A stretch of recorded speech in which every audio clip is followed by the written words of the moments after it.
Imagine, for a moment, lifting a stone block weighing over 60 tons. Now, imagine lifting it not once, but hundreds of times, placing each colossal piece with astronomical precision, fitting them together so perfectly you couldn't slip a razor blade between them. All of this over 4.5 millennia ago, without a single wheel, without steel tools, without modern machinery. We stand today in an age of supercomputers and satellite imagery, still struggling to comprehend how it was truly done. Because what if the secrets to Giza's impossible precision weren't just about brute force, but something far more ingenious, something we're only just beginning to truly grasp? Greetings, fellow seekers of ancient mysteries, and welcome back to the channel. That incredible thought experiment is just a glimpse into the profound questions I'll be tackling today as we plunge deep into the mind-boggling engineering behind the Giza Pyramids. By the time we finish our journey today, your perception of ancient capabilities, and perhaps even human potential itself, will be irrevocably transformed. If you're as fascinated by these whispers from the past as I am, if you crave the thrill of unearthing forgotten knowledge, then please take a moment to hit that subscribe button. It ensures you won't miss any of our future expeditions into the annals of time. So let's peel back the sands of millennia and begin our exploration of Giza's most profound secrets. The dust-laced air of the Giza Plateau often hums with the distant murmur of modern life, but if you listen closely, if you truly quiet your mind, you can almost hear the echoes of a different age. The rhythmic clang of copper chisels on stone, the guttural shouts of men hauling immense weights, the solemn chanting that sanctified every monumental effort. These colossal structures, silent sentinels guarding the desert's edge, are more than just tombs. They are a testament, frozen in time, to an organizational genius, a spiritual fervor, and an engineering prowess that continues to defy our understanding. In the year 2570 BCE, the sun beat down on a landscape that, while recognizable, was vastly different from today's, where endless suburban sprawl now stretches, then lay fertile fields, teeming villages, and the life-giving artery of the Nile, already a cradle of civilization. And on the elevated plateau, a vision was beginning to take shape. Not merely a tomb for a pharaoh, Khufu, but a ladder to the heavens, a permanent connection between the earthly realm and the divine. At the heart of this monumental undertaking stood a man whose name, though etched into history, is often overshadowed by the structures he helped bring into being Hemunu, the vizier to Khufu, and crucially, the chief of works and supervisor of all construction projects for the king. In his late 40s, Hemunu possessed a strong, sun-weathered face, etched with the lines of relentless thought and responsibility. His dark, braided hair was meticulously kept, a reflection of the order he demanded in his colossal projects. Clad in simple but dignified linen kilts and a patterned sash, he was rarely without his measuring rod or papyrus scroll, his eyes constantly scanning, calculating, overseeing. For Hemunu, the pyramid was not a sudden burst of inspiration, but the culmination of generations of architectural learning, stretching back through the step pyramid of Djoser to earlier mastaba tombs. He was the inheritor of a tradition, yes, but also its innovator. His task was to take a concept of scale that dwarfed all predecessors and translate it into a tangible reality with a precision that bordered on the miraculous. We can imagine Hemunu standing at the proposed site long before the first stone was laid. The plateau, already meticulously leveled and surveyed, spread before him.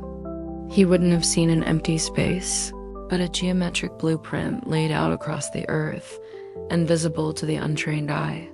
His mind would be filled with numbers, the desired height of 146 meters, the colossal base of 230 meters on each side, the astronomical alignments to true north, the volume of material required, an astonishing 2.3 million blocks.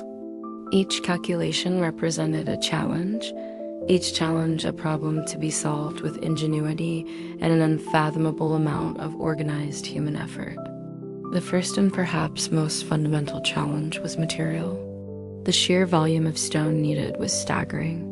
The core of the pyramid would be built from local nummulitic limestone, quarried directly from the Giza plateau itself. But for the gleaming outer casing and for the intricate internal passages and chambers, a higher quality stone was required.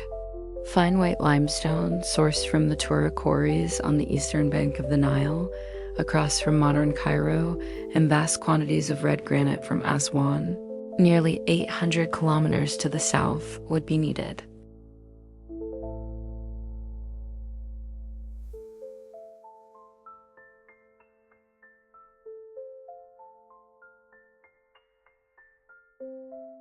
She gestures with her tablet, its screen showing a reconstruction of ancient quarrying techniques. The blocks weren't simply chipped out. Teams of workers, likely numbering in the hundreds, would hammer wooden wedges into pre-drilled holes along natural fault lines.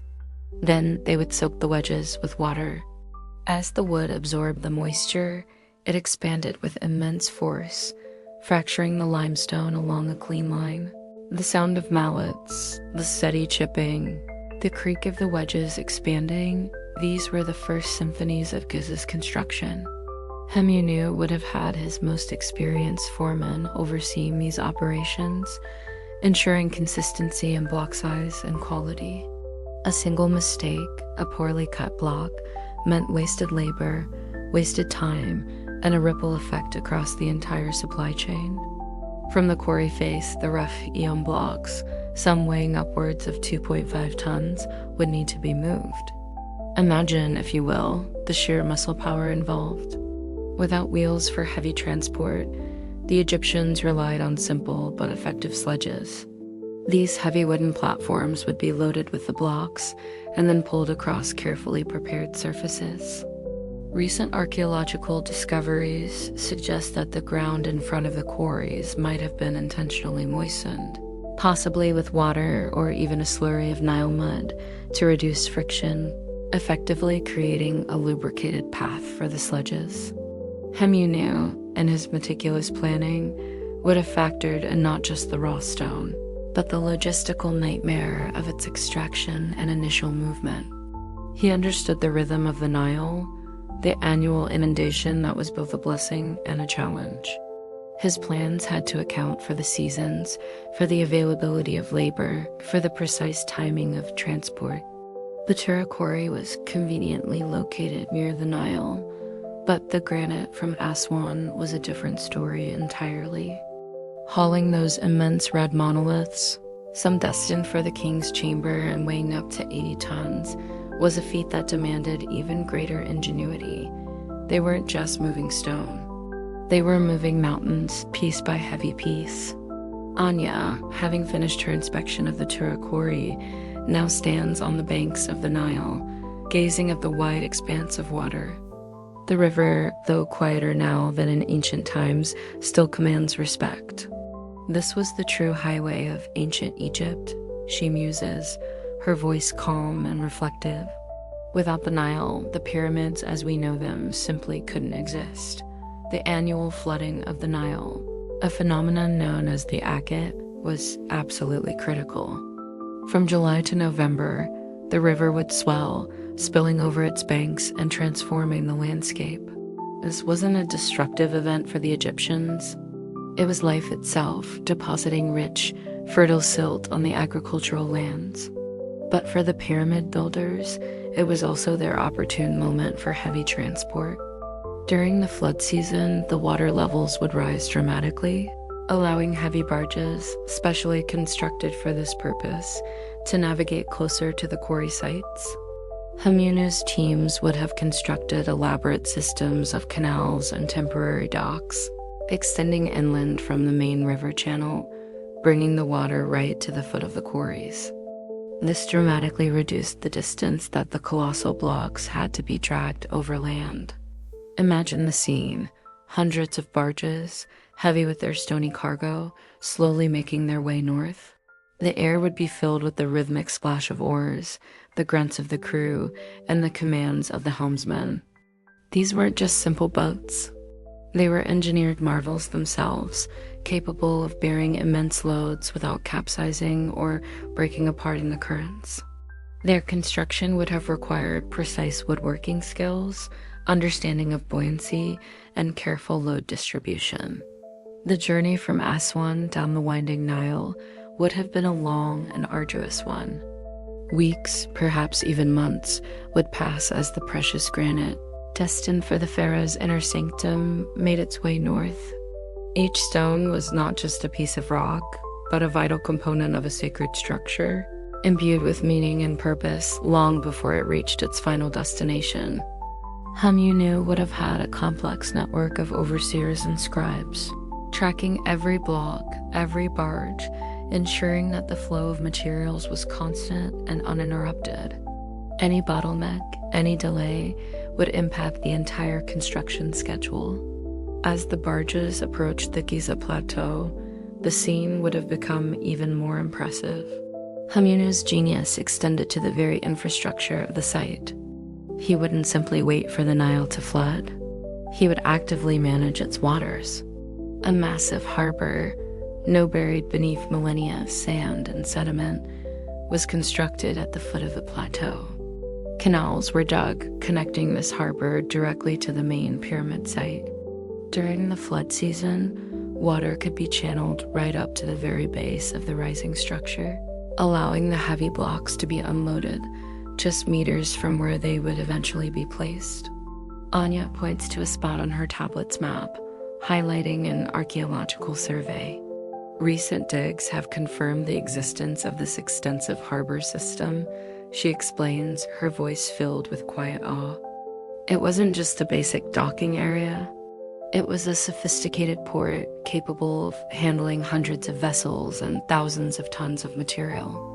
It shows an incredible foresight, a master plan that considered every stage of construction, from quarry to final placement.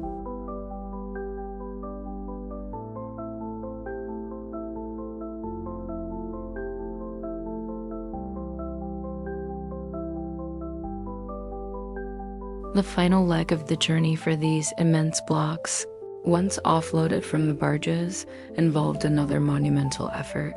From the harbor, they would have been pulled up specially constructed ramps and causeways.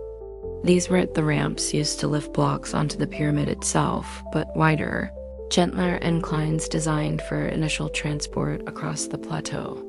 The sheer scale of labor for this phase alone would have been immense.